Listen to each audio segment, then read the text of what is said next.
പ്രിയ സഹോദരങ്ങളെ, ഈശോയിലുള്ള വിശ്വാസത്തിലൂടെ നമ്മളിലേക്ക് കടന്നു വരുന്ന 5 പ്രധാനപ്പെട്ട കാര്യങ്ങൾ ദൈവപുത്രനായ ഈശോ തന്റെ കുരിശിലെ പരിഹാരബലിയിലൂടെ നമുക്ക് നൽകി കഴിഞ്ഞിരിക്കുന്ന 5 പ്രധാനപ്പെട്ട കാര്യങ്ങൾ നമ്മൾ തിരിച്ചറിയണം, നമ്മൾ മനസ്സിലാക്കണം, നമ്മൾ മറ്റുള്ളവരുമായിട്ട് ഇത് പങ്കുവയ്ക്കണം.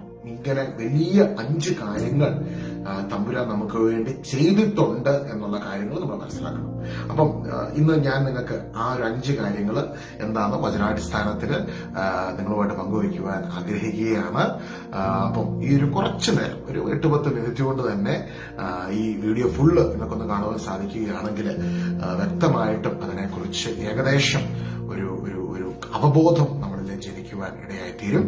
അപ്പോൾ പ്രധാനമായിട്ടും ഈശോയുടെ കുരിശിലെ പാപപരിഹാര ബലിയിലൂടെ നമുക്കറിയാം ഈശോ ദിവ്യകാരുണ്യമായി തീർന്നു. ദിവ്യകാരുണ്യനാഥൻ താൻ ദിവ്യകാരുണ്യമായി തീർന്നതിലൂടെ നമ്മളുടെ ഉള്ളിൽ സംഭവിക്കുന്ന ഏറ്റവും പ്രധാനപ്പെട്ട ഒരു കാര്യമാണ് എഫെസോസുകാർക്ക് എഴുതിയ ലേഖനം 2-ാം അധ്യായം അതിന്റെ 13-ാം വാക്യത്തിലേക്ക് നിങ്ങളുടെ ശ്രദ്ധയെ ഞാൻ ക്ഷണിക്കുകയാണ്. എഫെസോസ് 2:13 ഇപ്രകാരം എഴുതിയിരിക്കുന്നു: ഒരിക്കൽ വിദൂരസ്ഥരായിരുന്ന നിങ്ങൾ ഇപ്പോൾ യേശുക്രിസ്തുവിൽ അവന്റെ രക്തം വഴി സമീപസ്ഥരായിരിക്കുന്നു. ഒരിക്കൽ വിദൂരസ്ഥരായിരുന്ന നിങ്ങൾ ഇപ്പോൾ യേശുക്രിസ്തുവിന്റെ രക്തം വഴി സമീപസ്ഥരായിരിക്കുന്നു. ആരുടെ സമീപസ്ഥരായിരിക്കുന്നു?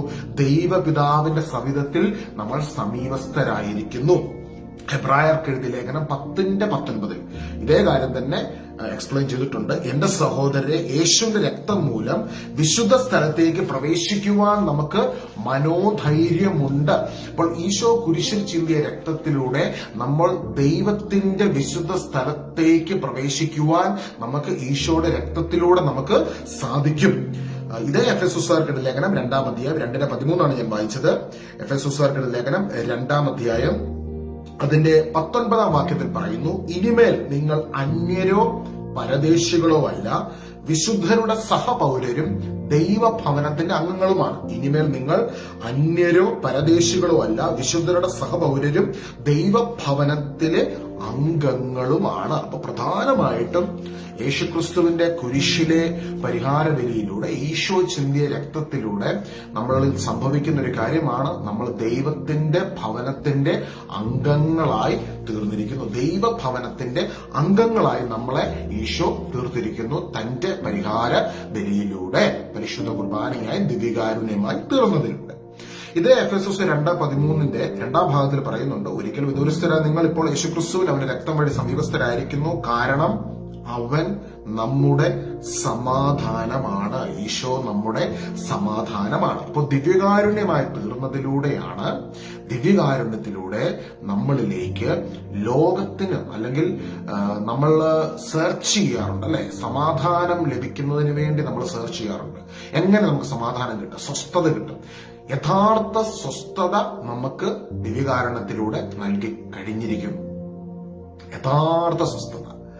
അതിന്റെ കാരണം പറയുന്നത്, കാരണം അവൻ നമ്മുടെ സമാധാനമാണ്. ഈശോ നമ്മുടെ സമാധാനമാണ്.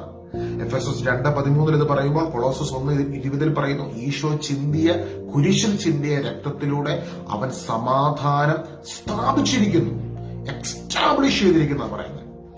യോഹന്നാന്റെ സുവിശേഷം 16:32 ഈശോ പറയുന്നുണ്ട്: നിങ്ങൾ എന്നിൽ സമാധാനം കണ്ടെത്തേണ്ടതിനാണ് ഞാനിത് പറയുന്നത്. അപ്പൊ ഈശോ പറഞ്ഞു, നിങ്ങൾ എന്നിൽ സമാധാനം കണ്ടെത്തണം.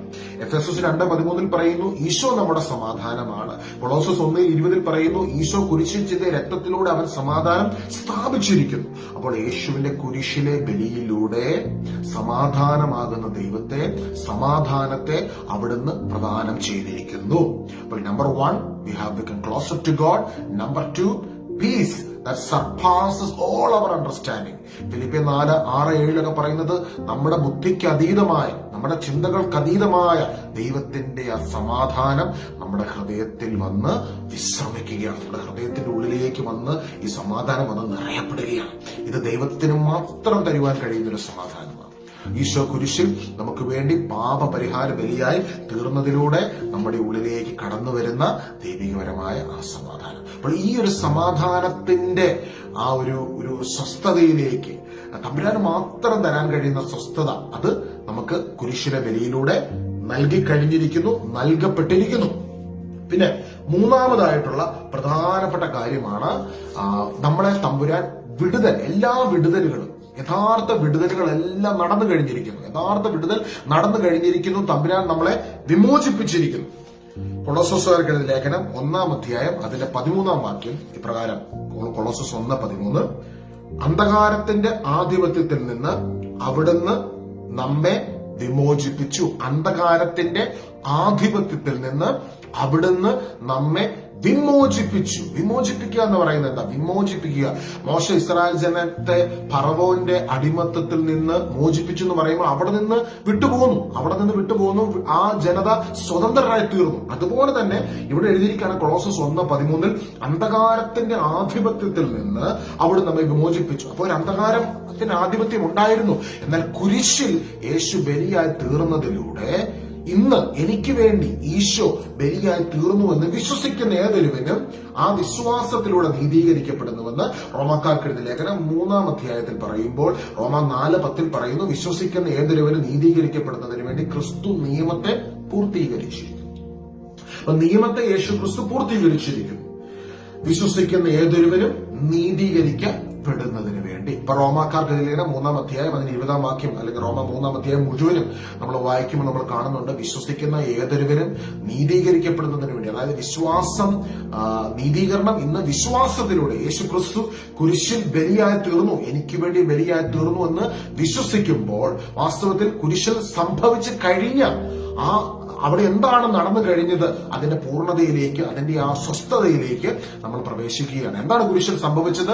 അന്ധകാരത്തിന്റെ ആധിപത്യത്തിൽ നിന്ന് അവിടുന്ന് നമ്മെ വിമോചിപ്പിച്ചുകൊണ്ട് അവിടുത്തെ പ്രിയപുത്രന്റെ രാജ്യത്തിലേക്ക് നമ്മെ ആനയിക്കുകയും ചെയ്തു. അവനിലാണ് നമുക്ക് രക്ഷയും പാപമോചനവും ലഭിച്ചിരിക്കുന്നത്. കൊളോസസ് 1:13 പറയുകയാണ്, യേശുക്രിസ്തുവിലാണ് നമുക്ക് രക്ഷ കൈവന്നിരിക്കുന്നത്, യേശുക്രിസ്തുവിലാണ് നമുക്ക് പാപമോചനം ലഭിച്ചിരിക്കുന്നത്. ഒന്നാമതായി പറയുന്നു, നമ്മൾ ദൈവത്തോട് സമീപസ്ഥരായിരിക്കുന്നു.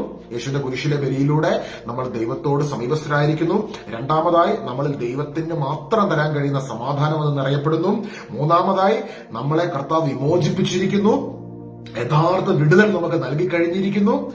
നാലാമതായിട്ട് തമ്പുരാന്റെ വചനം പറയുകയാണ്, നമുക്ക് ദൈവികമായ രക്ഷ പ്രദാനം ചെയ്യുന്നു. അപ്പൊ ഞാൻ അതിലേക്ക് കടക്കുന്നതിന് മുൻപ് മൂന്നാമത്തെ കാര്യം കുറച്ചും കൂടെ ഡീപ്പറായിട്ടൊന്ന് എക്സ്പ്ലെയിൻ ചെയ്യാൻ ആഗ്രഹിക്കുകയാണ്.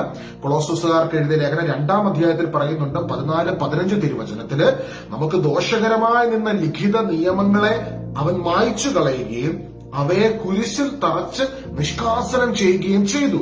നമുക്ക് ദോഷകരമായി നിന്ന് ലിഖിത നിയമങ്ങൾ ഈശോ എന്താ ചെയ്തത്? മായ്ച്ചു കളഞ്ഞു. എങ്ങനെ മായ്ച്ചു കളഞ്ഞത്? ഈശോ ചിന്തിയ വിശുദ്ധ രക്തത്തിലൂടെ നമുക്ക് ദോഷകരമായി നിന്ന ലിഖിത നിയമങ്ങളെ ഈശോ ചിന്തിയ വിശുദ്ധ രക്തത്തിലൂടെ ഈശോ മായ്ച്ചു കളഞ്ഞു. അവയെ കുരിശിൽ തറച്ച് നിഷ്കാസനം ചെയ്യുകയും ചെയ്തു.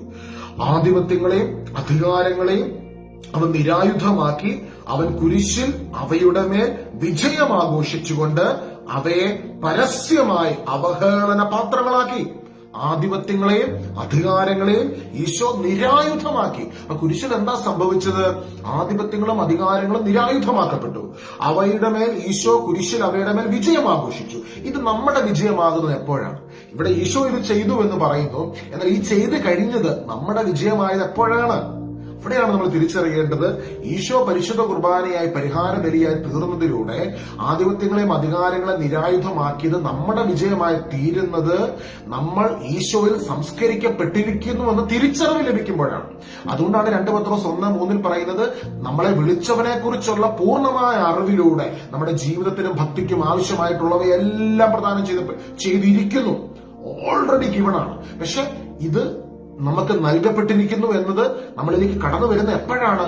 നമ്മൾ യേശു ക്രിസ്തുവിൽ സംസ്കരിക്കപ്പെട്ടിരിക്കുന്നു. റോമ 6:2 മാമോദീസ എന്ന കുദാശയിലൂടെ ക്രിസ്തുവിൽ നമ്മൾ സംസ്കരിക്കപ്പെട്ടിരിക്കുന്നു. അപ്പോൾ ഈശോ കുരിശിൽ നേടിയ എല്ലാ വിജയങ്ങളുടെയും കുരിശിൽ നേടിയ സകലതിന്റെയും അവകാശിയായി യേശുവിന്റെ ഓരോ മകനും മകളും തീരുന്നു. അത് നമ്മുടെ ക്വാളിറ്റി കൊണ്ടല്ല, യേശുവിന്റെ കുരിശിലെ ബലിയുടെ യോഗ്യതയാൽ നമ്മളിൽ സൗജന്യമായി സംഭവിക്കുന്നതാണ്. ഇതിനു വേണ്ടി നീ ഒരു രൂപ പോലും കൊടുക്കേണ്ട ആവശ്യമില്ല കേട്ടോ. ഇതെല്ലാം തമ്പുരാൻ ഫ്രീ ആയിട്ട് ലോകത്തിലുള്ള എല്ലാ മക്കൾക്കും വേണ്ടി നൽകി കഴിഞ്ഞിരിക്കുന്നതാണ്. അപ്പൊ തമ്പുരാനോട് ഇന്ന് തമ്പുരാന് നമ്മളോടുള്ള സ്നേഹം എന്ന് വെച്ചാൽ, പ്രിയമുള്ളവരെ, അത് നിസ്സീമമാണ്. ഇതാരും നമുക്ക് മനസ്സിലാക്കി തന്നിട്ടില്ലെങ്കിൽ ഇന്ന് തിരിച്ചറിഞ്ഞണം തമ്പുരാന്റെ സ്നേഹം, നിന്നോടുള്ള സ്നേഹം. നിന്നിൽ നിന്നൊന്നും പ്രതീക്ഷിച്ചല്ല അവൻ നിന്നെ സ്നേഹിക്കുന്നത്. അവന്റെ സ്നേഹത്തിന്റെ പൂർണ്ണതയാണ് കാൽവരി കുരിശിൽ നിനക്ക് വേണ്ടി അവനെ തന്നെ ബലിയായി നൽകിയതിലൂടെ നമ്മൾ കാണുന്നത്. അപ്പോൾ ഇവിടെ എഴുതിയിരിക്കുന്നു, നമുക്ക് ദോഷകരമായ നിന്ന ലിഖിത നിയമങ്ങളെ അവൻ മായ്ച്ചു കളയുകയും അവയെ കുരിശിൽ തറച്ച് നിഷ്കാസനം ചെയ്യുകയും ചെയ്തു. അപ്പോൾ ഇത്തരത്തിൽ കുരിശിൽ തറച്ച് നിഷ്കാസനം ചെയ്ത തമ്പുരാൻ തന്റെ മരണത്തിലൂടെ അവിടെ നടത്തിയ വേറൊരു കാര്യമാണ്, നമ്മളെ മക്കളായി തമ്പുരാൻ ദത്തെടുത്തു. ഹല്ലേലൂയ. അതിനെക്കുറിച്ചാണ് ഗലാത്യക്കാർക്ക് ലേഖനം 4-ാം അധ്യായം 4-ാം വാക്യത്തിൽ പറയുന്നത്, കാലസമ്പൂർണത വന്നപ്പോൾ ദൈവം തന്റെ പുത്രനെ അയച്ചു. അവൻ സ്ത്രീയിൽ നിന്ന് ജാതനായി നിയമത്തിന് അധീനനായി ജനിച്ചു. അങ്ങനെ നമ്മെ പുത്രന്മാരായി ദത്തെടുക്കേണ്ടതിന് നിയമത്തിന് അധീനരായി കഴിഞ്ഞവരെ ഈശോ വിമുക്തരാക്കി. എപ്പോഴാ വിമുക്തരാക്കിയത്? കാൽവരി കുരിശിലെ ബലിയിലൂടെ. ഈശോ കാൽവരി കുരിശിൽ ബലിയായി തീർന്നുകൊണ്ട് ഇതാ ഞാൻ സകലതും പൂർത്തിയാക്കിയിരിക്കുന്നു എന്ന് പറയുന്ന സമയത്ത് ഇതെല്ലാം അവിടെ സംഭവിച്ചു കഴിഞ്ഞിരിക്കുകയാണ്. നമ്മളെ പുത്രരായി അവൻ ദത്തെടുത്തിരിക്കുന്നു. ഇന്ന് ദൈവത്തിന്റെ മക്കളാണ് നമ്മൾ. എപ്രകാരം മക്കളായി തീർന്നത്? യേശു ക്രിസ്തുവിന്റെ കുരിശിലെ ബലിയിലൂടെ അവിടുന്ന് നമ്മളെ ദത്തെടുത്തിരിക്കുന്നു. ഏറ്റവും അവസാനമായി ഈ കുരിശിലെ ബലിയിലൂടെ നമ്മളിലേക്ക് കടന്നു വരുന്ന പരമപ്രധാനമായ കാര്യമാണ് സൗജന്യമായി തമ്പുരാൻ നമ്മളിലേക്ക് തന്റെ ബലിയിലൂടെ നൽകുന്ന രക്ഷ. യോഹന്നാൻ 3:16 പറയുന്നു, യോഹന്നാന്റെ സുവിശേഷം 3-ാം അധ്യായം അതിന്റെ 16-ാം വാക്യത്തിൽ ഇപ്രകാരം എഴുതിയിരിക്കുന്നു, എന്തെന്നാൽ അവനിൽ വിശ്വസിക്കുന്ന ഏവനും നശിച്ചു പോകാതെ നിത്യജീവൻ പ്രാപിക്കുന്നതിന് വേണ്ടി ദൈവം അവനെ നൽകുവാൻ തക്കവിധം ലോകത്തെ അത്രമാത്രം സ്നേഹിച്ചു.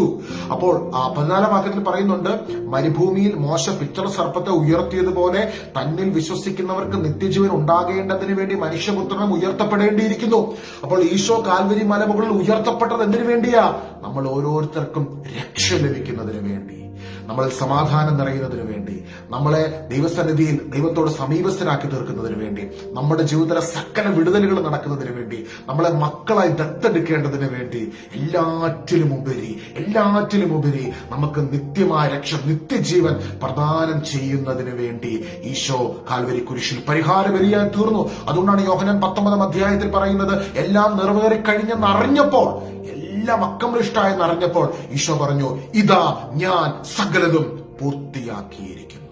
ഈ തമ്പുരാനെ കുറിച്ചുള്ള പൂർണ്ണമായ അറിവിൽ നാം നിറയുമ്പോൾ 2 പത്രോസ് 1:3 നമ്മുടെ ജീവിതത്തിനും ഭക്തിക്കും ആവശ്യമായുള്ളവയെല്ലാം അവിടുന്ന് നമുക്ക് പ്രദാനം ചെയ്തിരിക്കുന്നു.